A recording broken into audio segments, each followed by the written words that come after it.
Emmanuel, les mots que tu viens de prononcer me touchent en plein cœur et tu ne me facilites pas la tâche en déroulant ainsi le tapis rouge devant moi et en décuplant l'émotion qui m'étreint aujourd'hui.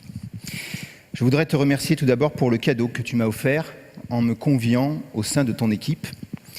Accompagner une équipe de congrès constitue à l'évidence une source de richesse inépuisable. Je ne peux vous affirmer aujourd'hui que l'énergie que vous avez déployée, Emmanuel, Antoine, et chacun des membres de cette merveilleuse équipe contribuera, même modestement, à la lutte contre le réchauffement climatique. Mais ce qui est d'ores et déjà durable, c'est le territoire de la confiance, le territoire de l'amitié. C'est peut-être un lieu commun, mais ce territoire-là est pour moi un bien hors du commun. Merci infiniment à chacun d'entre vous.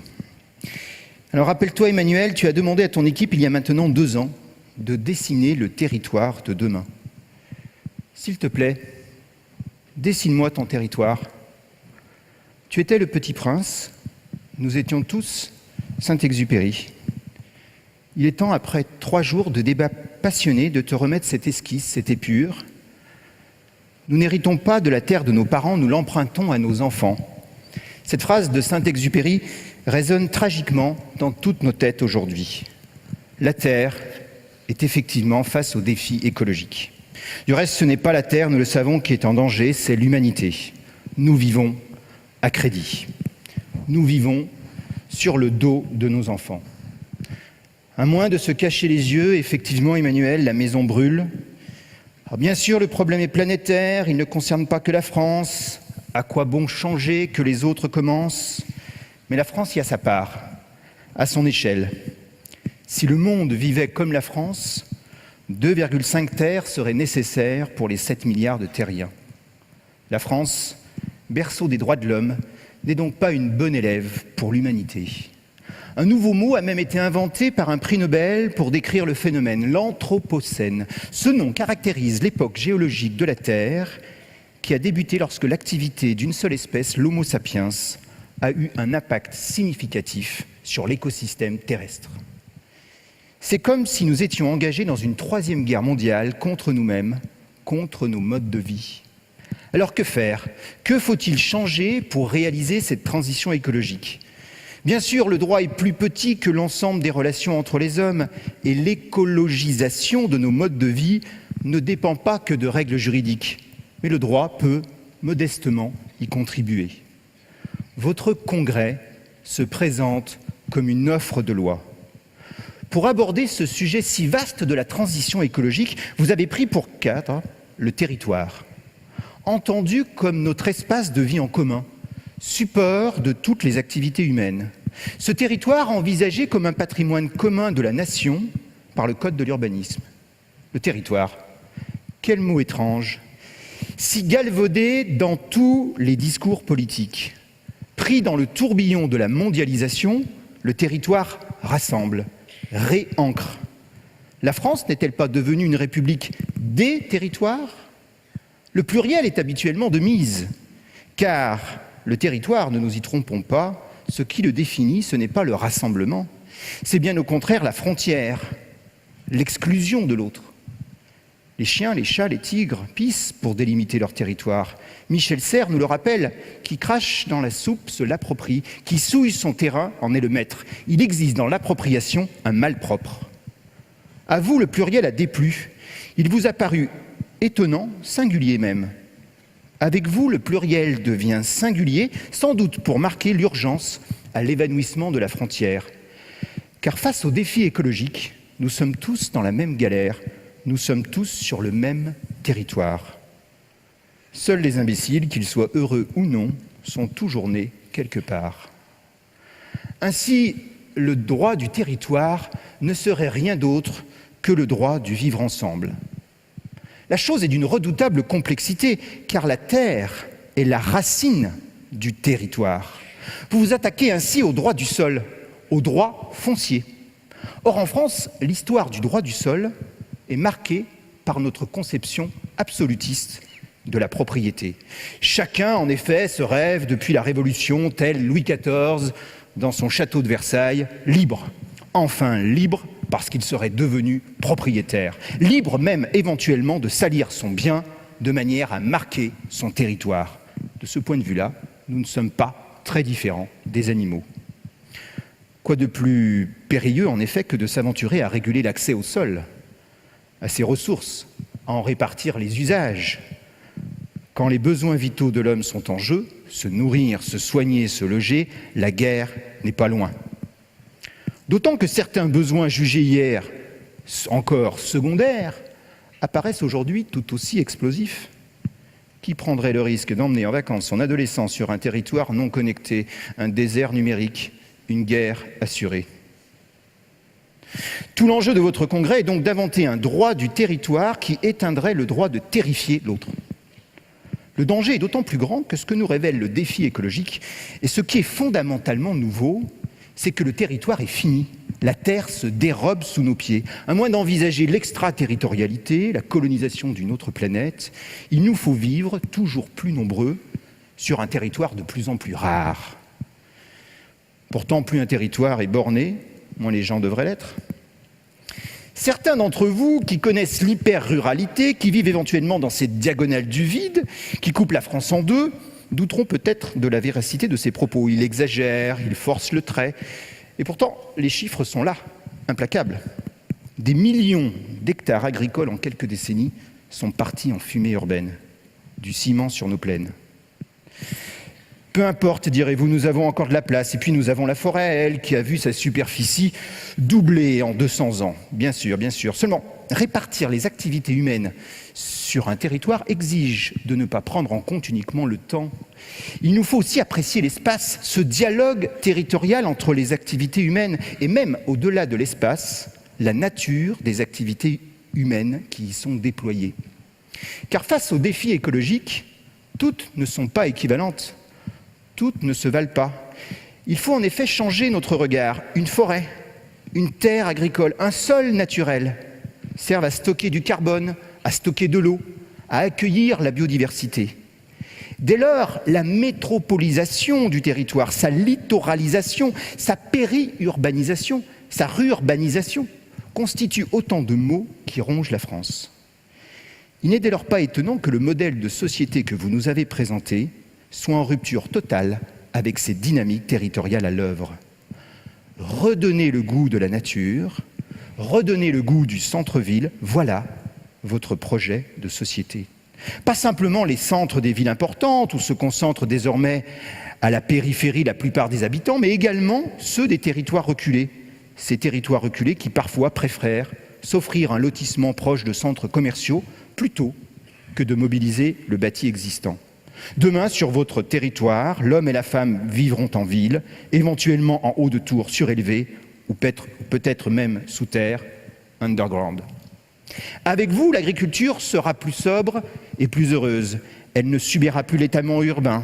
Elle aura réussi sa transition écologique. Elle protégera nos sols, respectera l'eau, l'air, nous offrira une nourriture saine et de qualité, le plus souvent produite localement, dans le cadre éventuellement de pâtes, projets alimentaires territoriaux reliant cantines, maisons de retraite, pourquoi pas, et agriculture. Le Corbusier pour la cité radieuse, Pierre Rabhi pour la campagne sobre et heureuse. Cette ville-forêt agricole renouvelable combinant sur un même espace, éventuellement sur un même immeuble, toutes les fonctionnalités capables de stocker du carbone et de libérer de l'oxygène, doit devenir dans ce monde de demain un must social, capable de remplacer la politique de la campagne résidentielle, dévoreuse d'espace et néfaste pour l'avenir de l'humanité. Alors oui, Emmanuel, votre territoire sent bon la boboisation et le mot a été lâché. Mais si je puis me permettre, votre projet se révèle tout à la fois d'une affligeante banalité et d'une extrême modernité. D'une affligeante banalité parce que les objectifs que vous avez dessinés se trouvent déjà en préambule de nombreux codes de loi. De tous ces codes qui justement s'occupent du territoire, code de l'urbanisme, code de l'environnement, code rural et de la pêche maritime, code forestier. Et malgré tout, votre projet de société reste d'une extrême modernité. Car si les textes existent, ils semblent rester à l'état de discours creux, de droits mous, ou même parfois d'incantations politiques. Car si nous avons la carte, si nous avons la boussole, si nous avons le sens de l'orientation pour nous déplacer sur ce territoire, ce qui nous manque, c'est le chemin. Le chemin, mais aussi le véhicule. Quel véhicule prendre? Car du véhicule juridique dépend aussi la question du rythme. Et tout l'apport de votre congrès est là. De ce point de vue, ce congrès est même capital. Car le droit, dans sa fonction opératoire, est à la traîne. Il est en retard au rendez-vous de l'écologie. Oui, mais pourquoi le notariat, me direz-vous? Parce que le notaire, de par son maillage territorial, est un acteur et un observateur de toutes les mutations immobilières et au-delà de toutes les transformations en cours de nos modes de vie. Et parce que le notaire est le dépositaire du temps, non pas celui qui passe, mais celui qui dure. Alors quoi? Un congrès des notaires de France ne pourrait-il pas se préoccuper de l'avenir de nos terres de France?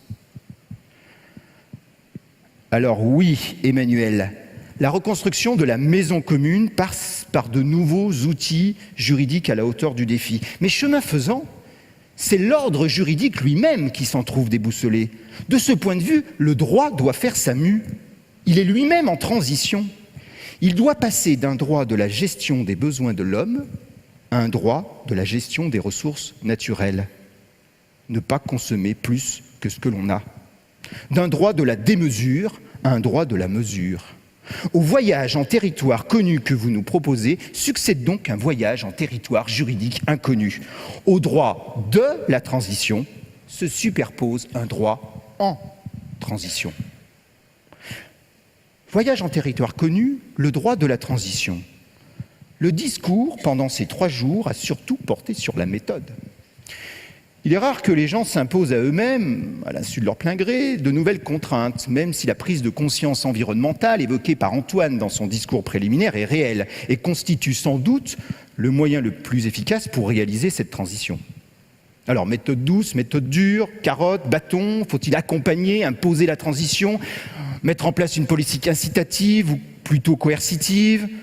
Vous avez varié, si j'ose dire, les plaisirs et utilisé tout l'éventail juridique à votre disposition, avec tout de même une différence de taille, une différence d'approche réelle entre la ville et la campagne.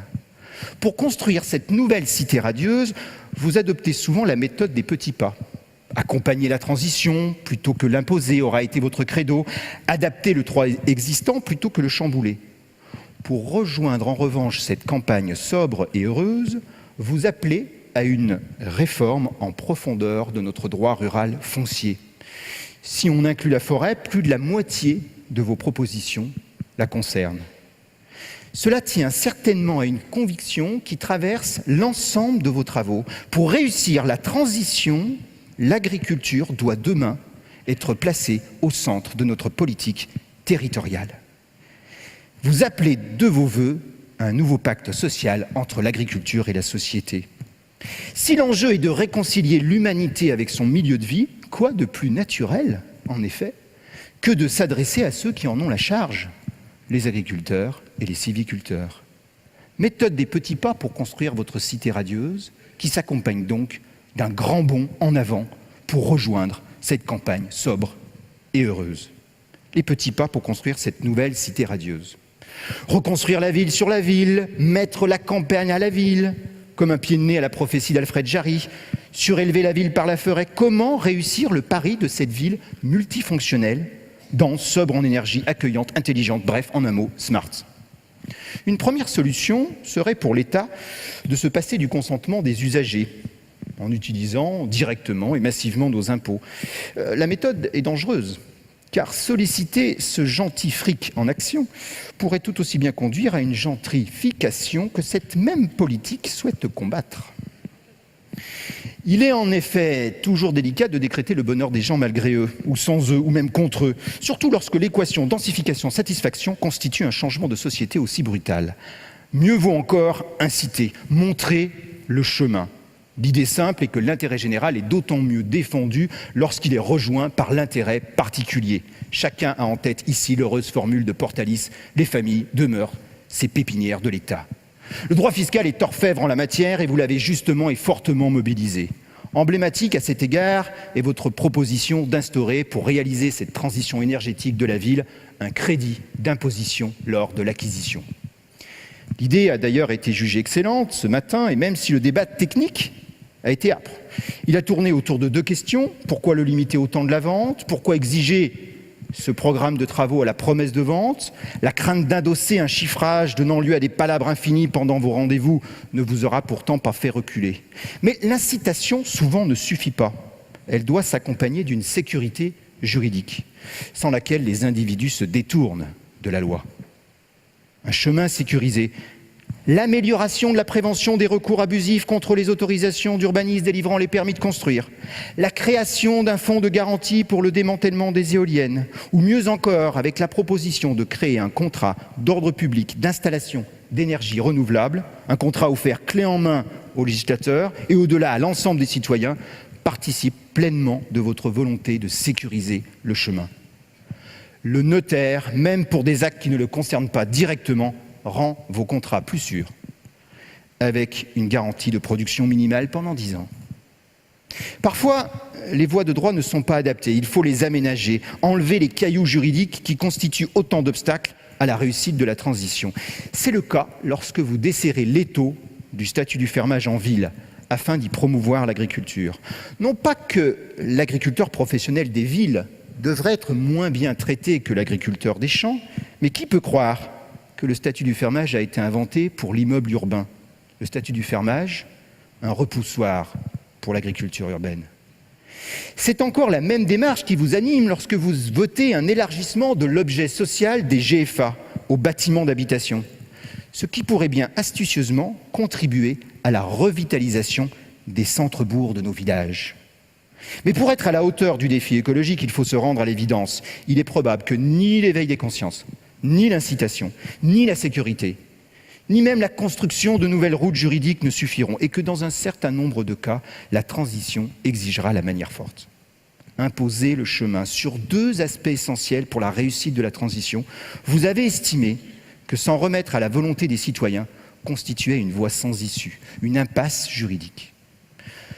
Peut-on se satisfaire encore, au nom du respect du contrat, de cette règle d'unanimité prévue dans les cahiers des charges des vieux lotissements avant 1956, qui conduit à figer les quartiers, à bloquer la politique si cruciale de la densification urbaine? Après 3 congrès des notaires sur ce sujet, c'est sans doute de guerre lasse que vous vous résignez à forcer le contrat, mais après tout, contrat et perpétuité n'ont jamais fait bon ménage, preuve une nouvelle fois qu'avec le temps, tout passe, tout casse, tout lasse. Et c'est au nom de la rénovation énergétique que vous appelez de vos vœux l'introduction dans notre corpus juridique d'une servitude légale d'isolation par l'extérieur qui, en empiétant chez les voisins, empiète également sur le droit de propriété. Demander l'accord du voisin conduit assurément à l'échec de la rénovation énergétique de notre parc immobilier. Vous auriez pu passer par une servitude d'utilité publique, la torsion conceptuelle aurait peut-être été moins grande.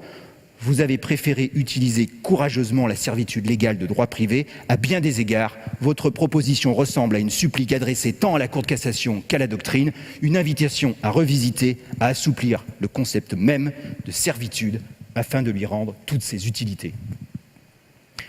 Le grand bond en avant pour se rendre vers cette campagne sobre et heureuse. Avec vous, l'intelligence est dans le pré. Pour réussir la transition agroécologique de nos campagnes, vous avez choisi une toute autre méthode que celle utilisée pour la ville. Pour une raison simple, le point de départ juridique n'est pas le même. Le monde rural est tout entier corseté, cadenassé, traversé de règles impératives. Or, cet ordre public n'est pas seulement de protection, il est aussi de direction. La promotion d'une exploitation agricole de type familial, construite au lendemain de la Seconde Guerre mondiale, dans une perspective principalement économique, nourrir la France en quantité. Or, vous souhaitez transformer cet ordre public principalement économique par un ordre public principalement écologique. Mais pour y arriver, il faut conserver un peu de l'ordre ancien, tout en se réorientant vers un ordre nouveau. Il vous faut donc tour à tour faire sauter les verrous et en imposer d'autres. En cours de route, vous n'abandonnez pas l'exploitation agricole familiale, mais vous avez conscience que le monde agricole est pluriel, que coexistent sur notre territoire une agriculture de l'export, essentielle à notre économie, et une agriculture de circuit court, de proximité.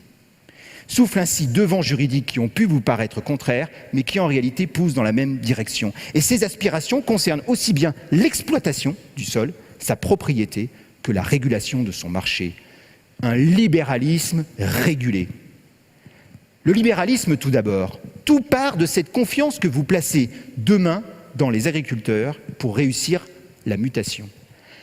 L'élargissement, que dis-je, la migration de l'activité agricole vers une activité rurale ne constitue-t-il pas en effet le plus beau cadeau juridique que nous puissions faire à nos agriculteurs? La dernière chance de sauver nos agriculteurs dont le nombre ne fait que baisser année après année. C'est souvent par nécessité que les agriculteurs diversifient leurs activités.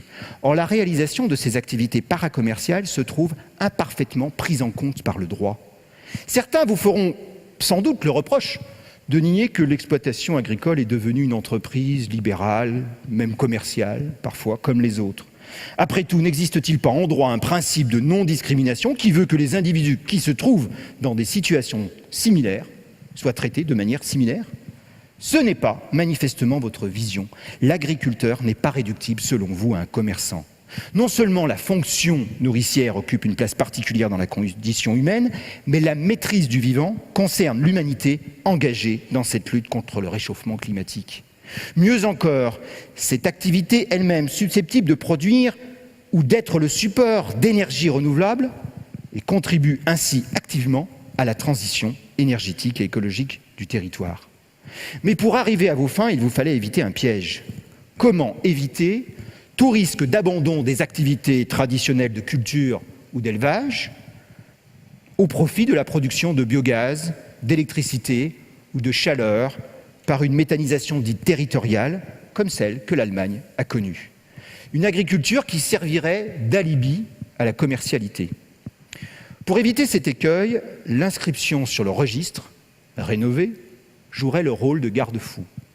L'onde de choc de votre proposition, si un jour elle est adoptée, se propagera sur l'ensemble du droit rural. Le bail rural deviendra un bail vraiment rural et non plus agricole. Les sociétés agricoles pourront loger en leur sein ces activités périphériques sans prendre le risque de dénaturation de leur objet social. Le droit rural, sur le droit rural bien sûr, mais aussi sur les droits secondaires, ces droits non civils, comme le droit fiscal ou le droit social, qui mécaniquement devraient emboîter le pas. Libéral, vous l'êtes encore quand vous désenclavez le statut du fermage, doublement enfermé dans son caractère familial et dans un principe d'interdiction des cessions et sous-locations qui interdit parfois aux agriculteurs de réaliser la transition écologique de nos sols sous peine de résiliation du bail. Mais c'est le caractère intuitu personné que vous remettez ainsi en cause. Si vous tirez le fil de cette pelote juridique, elle se déroule. Soyons honnêtes, en procédant de la sorte, vous invitez le législateur à réécrire l'ensemble de ce monument juridique qui a l'âge d'une retraite toute notariale. Libéral également quand vous votez en faveur d'un élargissement des porteurs de foncier au-delà du cercle familial ou quand vous permettez au fermier de choisir son investisseur dans le cadre de l'exercice de son droit de préemption. Mais un libéralisme régulé. Un mot fait peur lorsque l'on évoque l'avenir de nos terres agricoles, c'est celui de financiarisation. Financiarisation du foncier qui verrait le prix des terres françaises s'envoler, rendant impossible le slogan syndical « La terre aux paysans » ou « Pas de pays sans paysans ». Financiarisation également de l'entreprise qui verrait des fonds de pension, étrangers ou non, prendre la main sur la direction de l'exploitation, reléguant l'agriculteur à un rang de subalterne, pour ne pas dire de serf. L'enjeu est de conserver notre souveraineté alimentaire. C'est le sens des nombreux garde-fous anticapitalistiques qui apparaissent tant dans votre nouveau GFA territorial que dans le cadre de la cessibilité du bail, encadrement du montant du loyer ou du pas de porte. Mais le revers de la médaille, c'est que dépourvu d'attractivité patrimoniale, le GFA territorial ne trouve pas ses nouveaux porteurs. D'où la nécessité d'accorder les instruments, effectivement, d'avantages fiscaux à la hauteur de l'enjeu. Peut-être eût-il fallu suggérer à Bercy, outre la défiscalisation du pas de porte ou des droits de mutation à titre gratuit, celle des revenus fonciers, puisque les nouveaux porteurs pourraient être animés par une démarche citoyenne. Mais le plus important est ailleurs, et réside dans la nature des contraintes que vous mettez en place, car elles dessinent le contenu de ce nouvel ordre public écologique. Elles présentent deux aspects, l'un surfacique, l'autre fonctionnel. L'enjeu surfacique vise à préserver autant que possible en quantité nos sols agricoles, d'où vos vœux d'écarter la faculté de résiliation pour cause d'urbanisme au moins dans le cadre d'un portage vertueux et solidaire. L'enjeu fonctionnel, lui, vise à préserver la qualité de nos sols, d'où cette fois-ci les obligations environnementales qui sont imposées aux agriculteurs. Dès lors qu'ils le font pour le bien de tous, quoi de plus normal, comme vous l'avez fait, de solliciter l'aide de la nation. En 1970, le notariat était à l'origine de la création du couple GFA familial bail à long terme pour une raison économique. En 2018, le notariat, aujourd'hui même, propose de légaliser de nouvelles conventions de terres porteuses, un nouveau couple GFA territorial bail de longue durée, cette fois-ci pour protéger nos sols, tant en quantité qu'en qualité. Et puisqu'un nouvel ordre public se met en place, il faut bien conserver une autorité de régulation. Mieux que quiconque, les notaires connaissent les dérives des SAFER, qui, dépourvus à la différence des EPF, des établissements publics fonciers, de recettes fiscales ou de subventions, en sont réduites à se comporter comme des marchands de biens en brandissant la menace d'un droit de préemption. Ce que sous-tend votre volonté de fusionner SAFER et contrôle des structures, c'est qu'il convient désormais de glisser vers un contrôle non plus de l'appropriation, mais de l'usage des biens.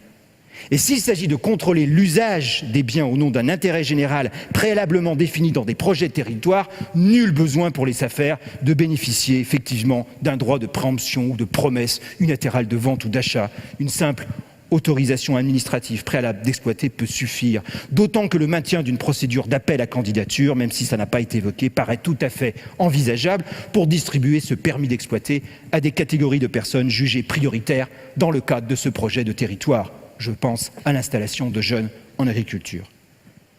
Mais faut-il néanmoins doubler ce contrôle de l'usage par un contrôle de l'appropriation?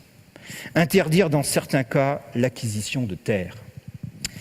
Le débat apparaît dans toute sa nudité juridique lorsque l'opération porte sur le marché des terres louées.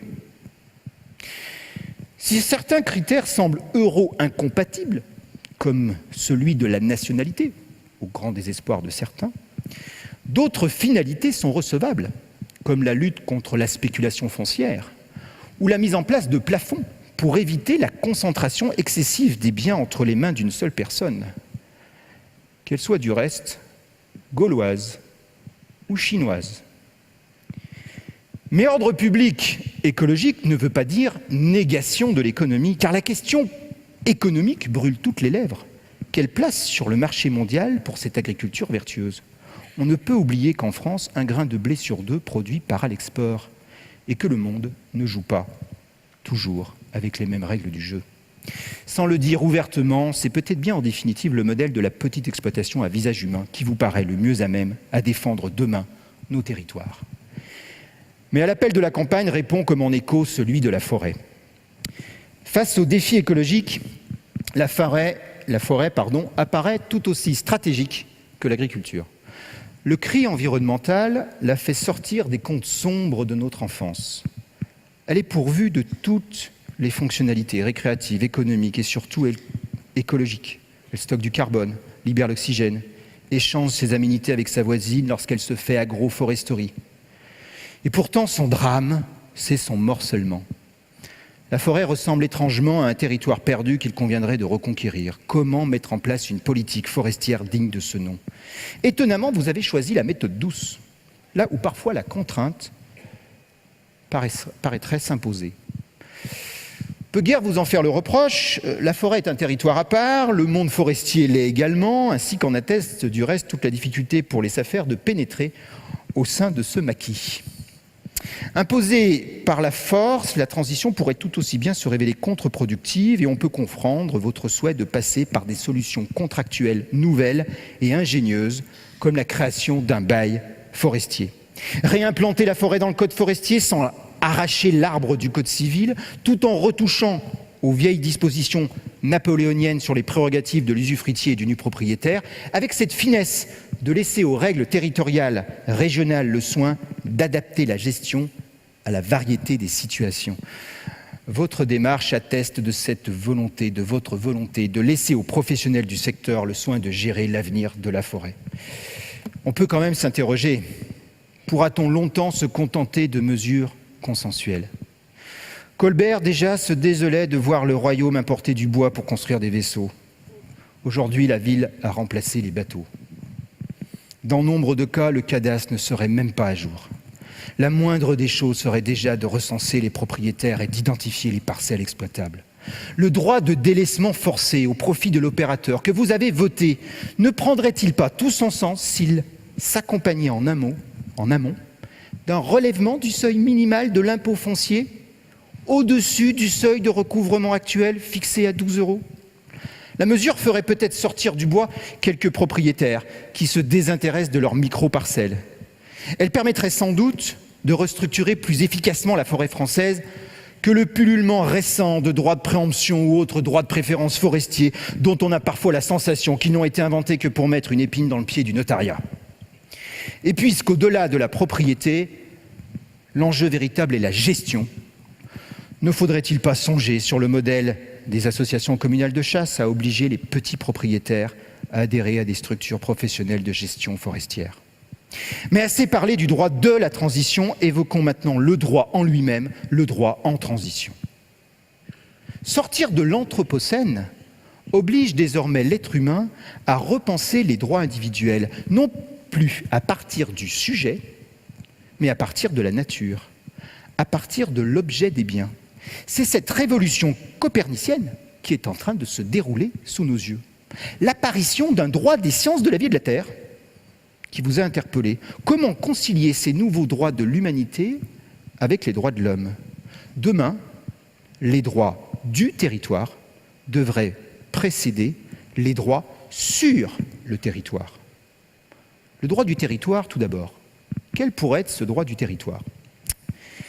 Ce droit des sciences de la vie et de la terre, dont la finalité serait de réguler donc les besoins humains en fonction des ressources disponibles. Rêvons un instant, voyageons en utopie foncière, dans un territoire où il n'y aurait ni opposition syndicale, ni querelle de chapelle, ni conflit d'intérêts, ni lobbying en tout genre pour défendre son précaré, bref, dans un monde hors sol, en lévitation. Ce qui nous manque, en définitive, à bien suivre vos travaux, c'est une partition prenant en compte ce dialogue territorial permanent et nécessaire entre les activités humaines. Ce qui nous manque, c'est un compositeur associant l'ensemble des acteurs. Ce qui nous manque, enfin, c'est un chef d'orchestre pour interpréter cette nouvelle musique territoriale. La partition devrait décliner un projet de territoire, la création d'un écosystème juridique reliant les territoires entre eux, qui passerait par l'élaboration de cette charte. La politique de la ville, de l'agriculture, de la forêt, des transports, de l'énergie forme désormais un tout. La politique de la compensation, qu'elle soit écologique, agricole, environnementale, forestière, met en lumière la nécessité d'une approche globale surfacique des activités humaines sur notre sol. Toutefois, imaginée sur un territoire fini, elle relève d'une mission physiquement impossible. Comment donner à l'un sans enlever à l'autre?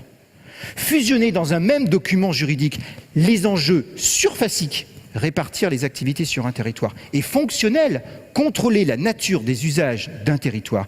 Seule cette démarche permettrait de partir des utilités des biens pour définir les droits des individus, pour éviter que demain, un parc d'attractions ou un aéroport n'imperméabilise de manière malheureusement irréversible nos plus belles terres agricoles ou céréalières. Un droit qui prendrait en compte la qualité agronomique de nos sols, la biodiversité, avant de prendre en compte le besoin de logement. N'est-ce pas du reste cette manière de procéder que vous avez initiée lundi soir lorsque vous avez voté en faveur d'un nouveau mode de régulation qui viendrait à confronter un projet d'entreprise au projet de territoire? Comment ne pas voir que l'environnementalisation du territoire est déjà à l'œuvre? Les zones à finalité de préservation des espaces agricoles et naturels se démultiplient, sans doute moins vite effectivement que les zones commerciales ou artisanales, mais la France est devenue un millefeuille territorial. Espaces naturels sensibles, arrêtés biotopes, réserves naturelles, réseau Natura 2000, trame verte et bleue, espaces boisés classés, etc., etc. Superposant une multitude de zonages, entraînant une foule de servitudes ou autres suggestions urbanistiques et environnementales. Ne faut-il pas aller plus loin, généraliser la démarche? Est-il encore tenable, dans cette vision écosystémique du droit, de sortir, par exemple, la production agricole, comme on le fait, des documents de planification? Le SCOT, ou le SDREA plutôt, le schéma directeur régional des exploitations agricoles, est-il soluble dans le SCOT, dans le schéma de cohérence territoriale? Oui, mais vous allez me répondre, quel compositeur? Se poser la question du compositeur, c'est s'interroger sur le bon échelon territorial. Alors en la matière, la cacophonie règne en maître.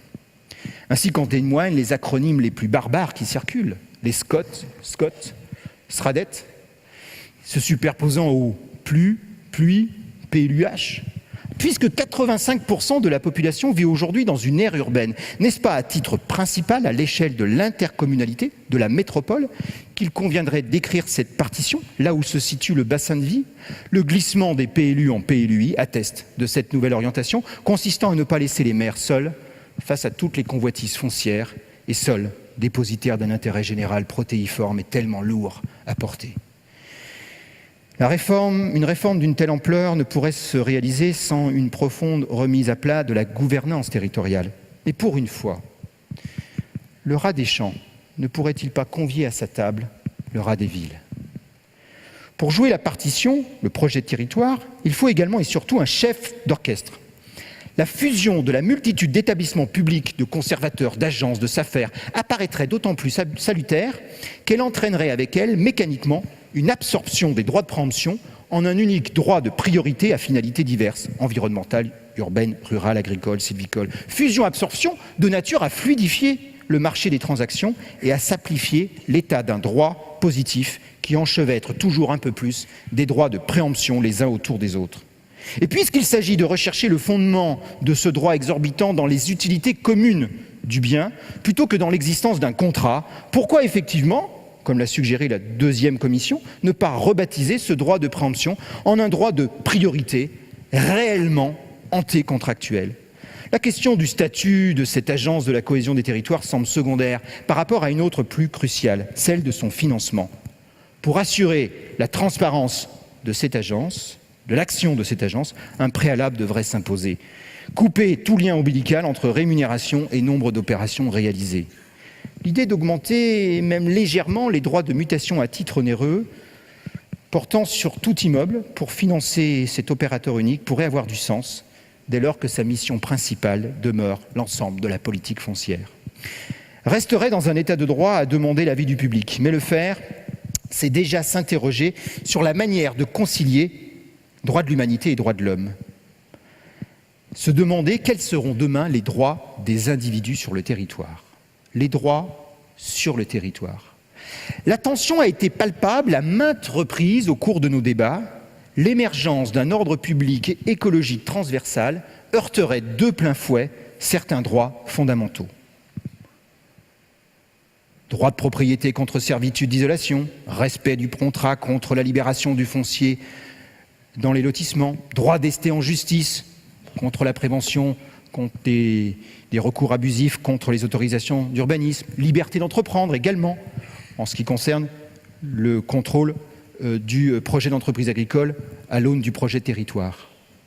Poussée à l'extrême, cette collectivisation des biens et des droits ne contient-elle pas en germe la création d'un monstre juridique, un nouveau Léviathan incarné justement par cet opérateur foncier unique capable de dévorer les droits de l'homme qui protégera demain sur notre territoire l'individu? En réalité, il n'a pas été question de nier la propriété privée, ni la liberté contractuelle, ni même la liberté d'entreprendre. Bien au contraire. C'est parce que la propriété est héréditaire qu'elle peut faire de grandes choses, nous rappelait le doyen Carbonnier, ce désir d'éternité qui passe par la transmission.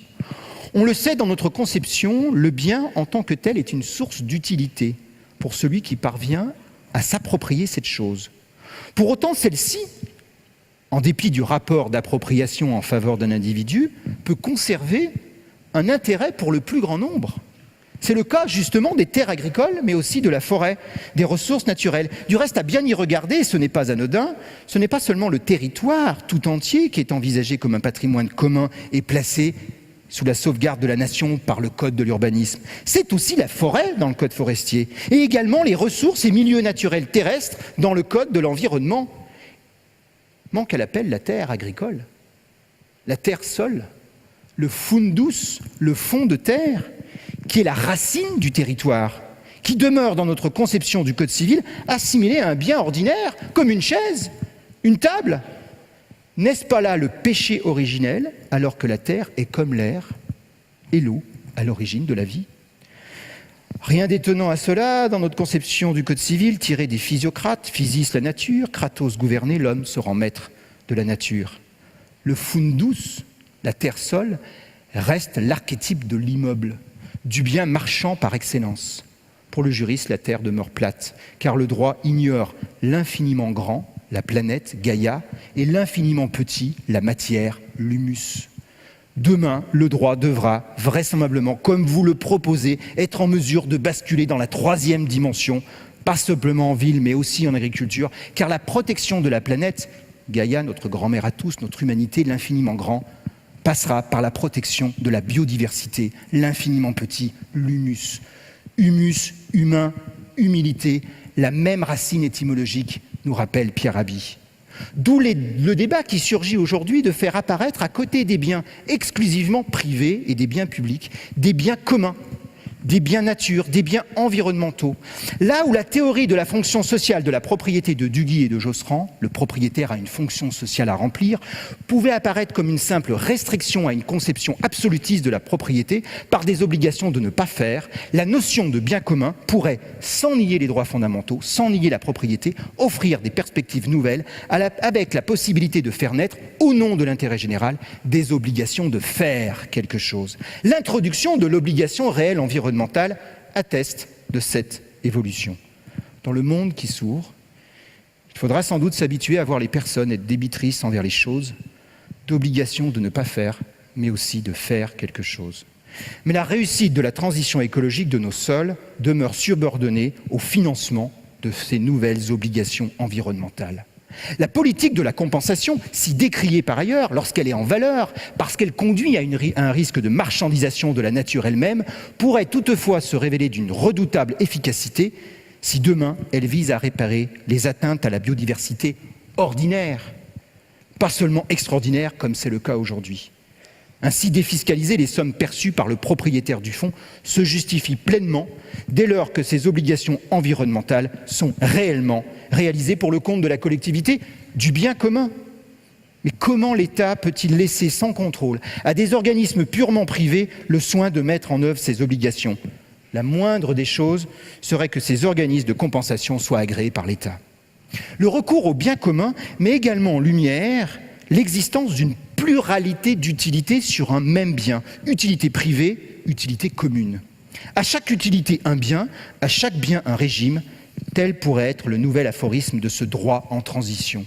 L'idée de distribuer entre plusieurs sujets de droit ces utilités heurte toutefois la conception unitaire, cette fois-ci, du droit de propriété. Non seulement le propriétaire, ou celui qui bénéficie d'un droit d'usage, ne fait pas ce qu'il veut de son bien, mais en outre, il pourrait tout à fait en partager les utilités avec d'autres.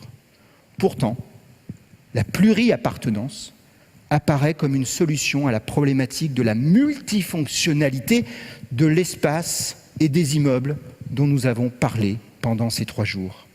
Droit réel de jouissance spéciale, bail réel solidaire en ville, mais pourquoi pas à la campagne? C'est le cas peut-être avec la création de votre nouveau GFA territorial et bail à long terme. Copropriété verticale, mais aussi horizontale. Revisiter le concept de servitude. Tout l'enjeu de demain sera de mieux répartir les différents usages des biens entre eux ou de partager un même bien entre plusieurs utilités. Offre de loi, disais-je en préambule, espérons que d'autres palais que celui-ci sauront vous lire et vous écouter. Le but du droit est la paix, le moyen est le combat, écrivait le philosophe juriste Yering. Ce congrès des notaires fournit de nouvelles armes aux législateurs afin que le territoire de demain soit un territoire d'avenir et de conscience éveillée. Des armes bleues comme la terre, au bout d'un verre français, brillant comme une larme.